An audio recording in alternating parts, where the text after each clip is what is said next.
ये ग्रंथ परमेश्वर के मुख से उच्चारित की गई वाणी से बनता है। सूक्ष्म वेद में चौपाइयों, दोहावलियों, वाणियों आदि पद्य भाग में संपूर्ण ज्ञान सूक्ष्म तरीके से सिमटा हुआ है। वो सूक्ष्म वेद कौन सा है? कुछ धर्मगुरुओं का कहना है कि महाभारत सूक्ष्म वेद है, तो कोई रामायण को सूक्ष्म वेद मानता है।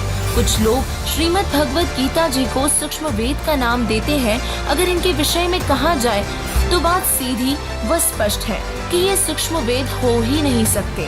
सूक्ष्म वेद की विशेषताओं में हमने जाना कि उसमें सभी धर्मों का ज्ञान समाया हुआ है, जबकि महाभारत में केवल द्वापर युग तक का ही ज्ञान है, तो रामायण में त्रेता युग तक का, और श्रीमद् भगवत गीता तो चारों वेदों ऋग्वेद, यजुर्वेद, सामवेद व अथर्ववेद का सारांश है। इसमें वेदों से अलग व पूर्ण परमात्मा की प्राप्ति का ज्ञान नहीं है, तो ये तीनों ग्रंथ ही सूक्ष्म वेद नहीं हो सकते। और इसीलिए सूक्ष्म वेद की विशेषताओं को देखते हुए हमें भी उस रहस्यमय वेद सूक्ष्म वेद की जानकारी हुई।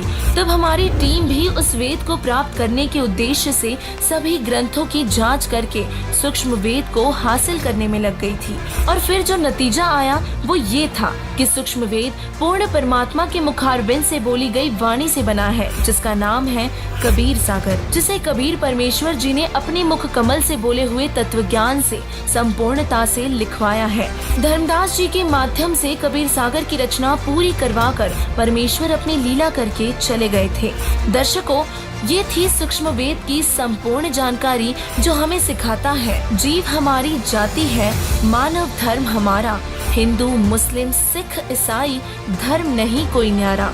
वर्तमान में सूक्ष्म वेद का भेद खोलने के लिए परमात्मा के भेजे हुए तत्वदर्शी संत रामपाल जी महाराज जी ही वो अधिकारी संत हैं जो सूक्ष्म वेद का भेद खोलने में सक्षम है। परमात्मा प्राप्ति के लिए तत्वदर्शी संत की शरण ग्रहण करना बहुत जरूरी है, अर्थात जितना जल्दी हो सके तत्वदर्शी संत रामपाल जी महाराज जी की शरण ग्रहण करें और अपना कल्याण करवाए। धन्यवाद।